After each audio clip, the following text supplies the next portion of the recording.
think are right, but it's not until you actually build it and try to fly it or run it or whatever, and that's when you find out, what you need to change. And I shared this yesterday, the V22 Osprey that we built, that took us 20 years to perfect the design on that. So you guys only had 12 weeks to perfect yours, so keep on persevering year after year. I shared this again yesterday, but the platform that you have is going to continue to be used year after year. So some of you didn't get, at all to the point of getting position hold or some of the added technology that we added. We want you to keep on working with it throughout the winter, into the spring, through the summer. Keep on developing your skill sets with flying and with adding all the content that we've given you. And then next year, you'll have that behind you. You'll have a really stable drone. You all saw the difference when the drone is able to lock in the position hold.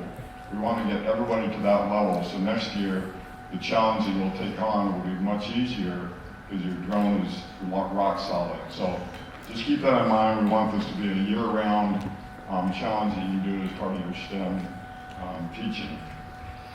So, something that I wanted my daughter shared this with me this afternoon.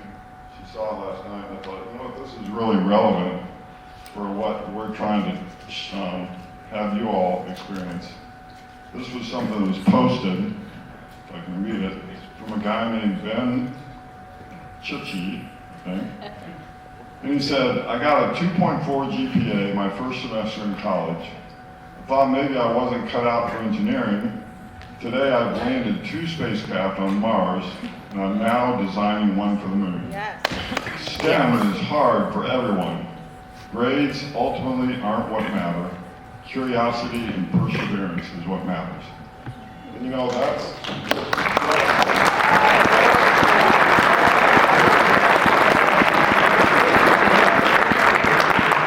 And I want to just encourage all of you students, first of all, don't take away like, hey, 2.4 is fine, I'm going to shoot for 2.3. But, really, and I shared this yesterday, when we go to recruit, when you're at university, we're going to look at, for sure, we will look at your GPA, but we're not going to knock you out if it's a 3.0 or a 2.8. If we look and see what you've done with some of the things that you're doing today, and if you keep on pursuing that throughout high school and into college, that is a tremendous influencer for us to say, that's the kind of person we want to bring to Bell, because you've experienced that cycle of learning, trying to figure out what a design really takes to come up to be successful. So keep that in mind. We want this competition to be a great provider for you for really going down the path that you really want to pursue. So with that, I want to go on to the point of our awards. And, again, everybody would like to walk away with a trophy. There's not 15 trophies up here, so not everybody's going to get a trophy. But I think what you're going to walk away from is the experience that we have and everything we've been talking about. But that's really what we want you to take home and be able to build on that in the years ahead. So with that, we're going to start with the special awards. We're going to start with the judging award, and Angela's going to come and talk about who won that one. All right. So for the Judges Award, one of the teams really stood out for positive attitude and great teamwork. We also really appreciated the clear schedule and planning, and a very interesting concept was presented for the water dropping system. So they evaluated the drop system, the reload system, all of the interference with the drone, and how this would affect their overall performance. They also used the CAD model to evaluate all of the dimensions that were needed, and they demonstrated really great engineering judgment. So with this, Judges Award.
Good, one more time.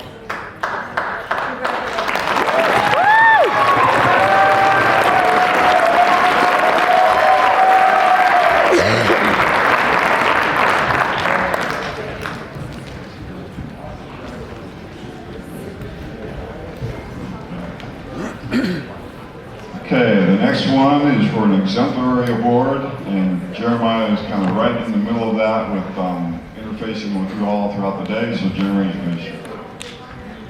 Yeah, Jeremiah!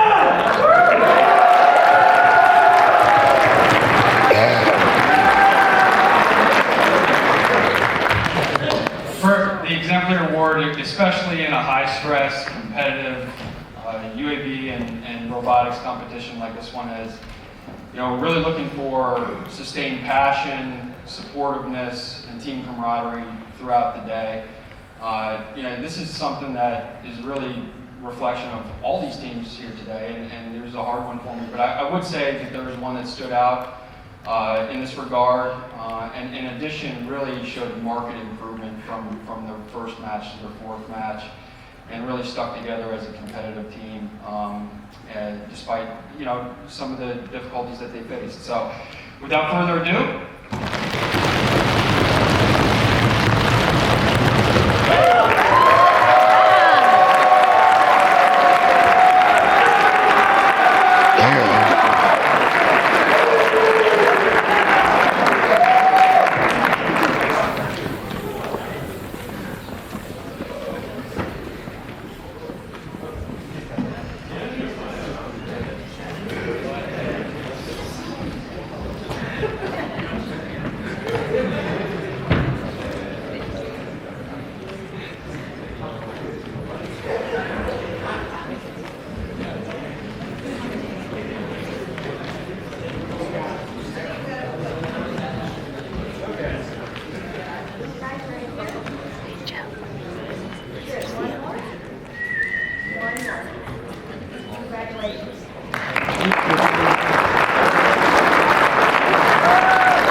Okay, the next is the presentation award.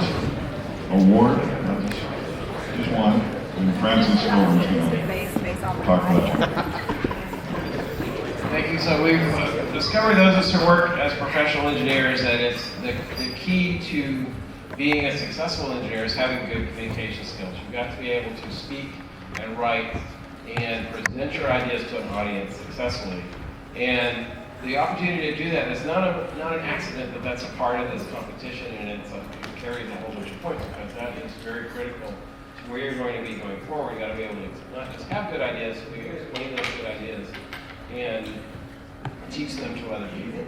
So the team that won the presentation award was well prepared, well rehearsed, artistic, and we really enjoyed the presentation. So.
Okay, and the last one is design, and Chad's going to come talk to that. All right, so I wonder how many of you, the moment you saw the reveal earlier in the fall, had almost a complete panic attack trying to figure out how you would begin to design something that would accomplish one, if not 3 or 4 of the tasks today. So I can tell you, I hope you took the time while you were in the pit area, or you were at lunch, or while you were waiting for your next competition to walk around and see some of the different designs that came out. I was inspired throughout the entire day looking at all the wonderfully creative ways that the teams tried to solve some of these problems. You know, I had the benefit of being a referee, and each time, particularly in the first rounds, watching a team come up with their device, I'm like, I have no idea what's going to happen here, but this is going to be exciting. And so when you think about design, there are so many elements to it. You know, when you try to really imagine all the ways in which, you know, based on your game strategy that you determined as a team, how you were going to design mechanisms around that, how you were going to design interfaces around that, whether you were catching spheros or you were figuring out ways to fire lasers or water drops. We just had such a great time evaluating all the wonderfully creative solutions that were out there. But there was a team, right, that stood out among some others, and there were so many great things to pick from. But sometimes in design, there's a simple elegance that comes with trying to think through the ways in which you can very precisely put water on the target, the ways you can really simplify the mechanism, and the way you could trap and deliver that in a very precise way. And so, without further ado, time goes to... Yeah!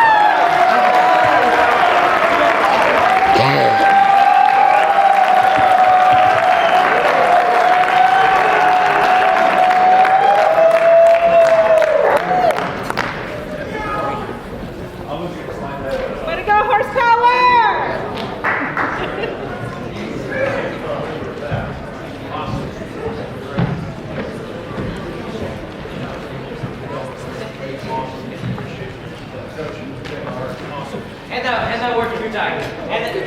He designed it. Everybody, he designed it. Come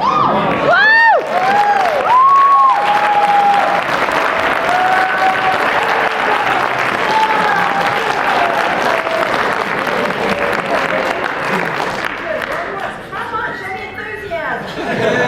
There it is. Oh, wait, no, I moved on that.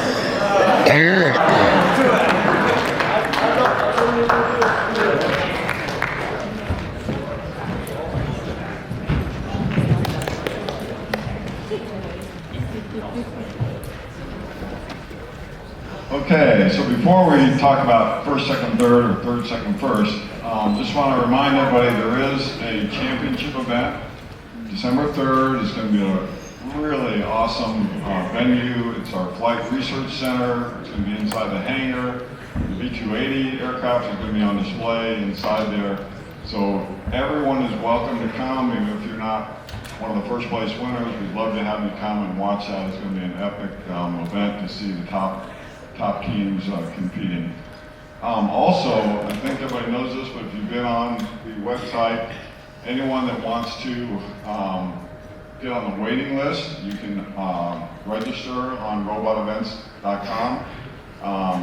There's going to be a variety of factors that will go into who gets brought in as a wild card. There are additional openings coming open because some of the teams from the other cities weren't able to come. So sign up for that as soon as you can. If you're able to come to that event, if you're out of state or out of town, you have to evaluate, make sure you can come. But register, and early next week we're going to put out notices as to who's invited to that event. So let's keep that in mind. We'd love to have you come attend for that. So, now we'll start with third place in the competition. Let's have the drum roll. And that is...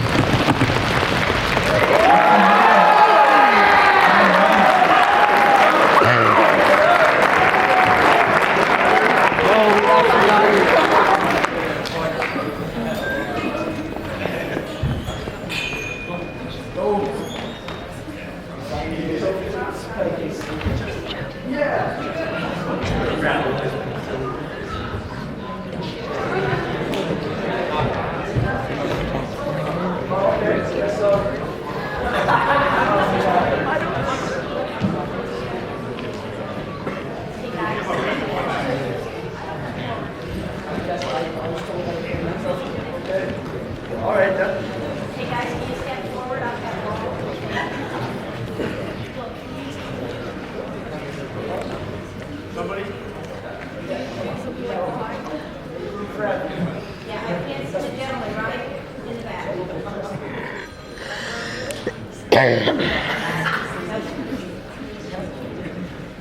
I'm losing, I'm sorry. Yeah, there you go.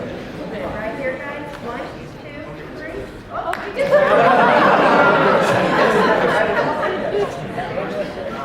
hang on, guys. Good. One more. Thank you. Congratulations.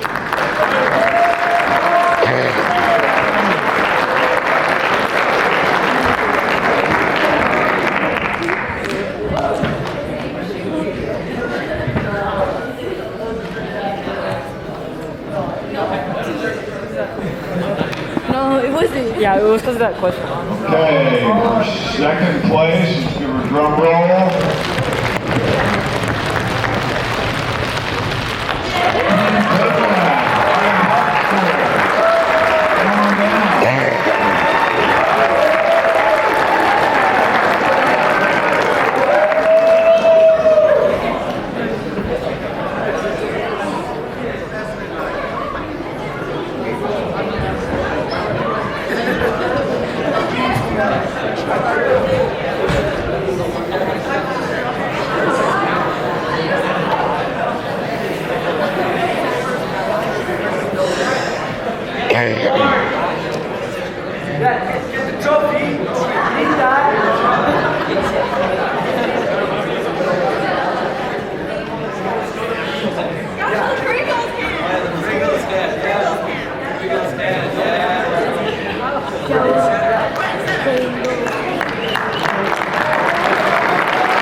Okay, for first place with quite a wide margin, it goes to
I said everything I wanted to say earlier. I'll just reinforce one thing. Don't put your drone up on the shelf. Keep on working on it all the way year round. It'll be a great event next year. Last thing I'm going to throw out, we have an exemplary team award. I'd love for all of you to be an exemplary team by helping us out to tear down the court. So if there's anybody, and I know a lot of you just have to head out and you got to travel and whatnot, that's fine. But if any of you have the opportunity to help us just a little bit on taking down the court, it'd be greatly appreciated. But there's no expectation that you have to do that. So with that, thank you very much for all the effort and time you put into it. It's been fantastic to watch you all. Have a good evening. Have a good Thanksgiving holiday. No, thank you all.